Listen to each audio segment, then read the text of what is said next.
Hi అండి, నేను మీ నాగరాజుని. మన కన్యాకుమారి వెళ్తుండగా ట్రైన్ జర్నీ ఇది.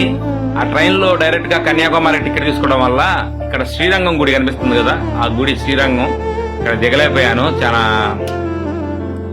బాగా అనిపించింది దిగలేకపోయాను. అయితే కన్యాకుమారి నుంచి పళని గురువాయూర్ వెళ్తున్నప్పుడు ఒక టన్నల్ ఉంది, ఆ టన్నల్ వీడియో తీశాను చూడండి. 2x స్పీడ్ లో పెట్టాను. అప్పటికి 1 నిమిషం పట్టింది ఆ టన్నల్ దగ్గడానికి. కన్యాకుమారి నుంచి గురువాయూర్ వెళ్ళే దారిలో ఉంటుంది ఈ టన్నల్.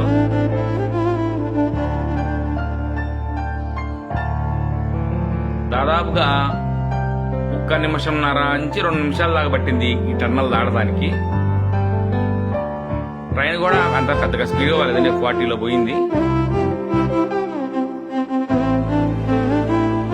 ఏదైనా కేరళ అందాలు కేరళ అందాలే. చుట్టూ విపరీతమైన చెట్లు చూడండి, అందుకే అక్కడి నుంచి మనకు కోణాలు వస్తాయి కదా. ప్రకృతి ఎంత పచ్చగా ఉందో చూడండి. స్టేషన్లు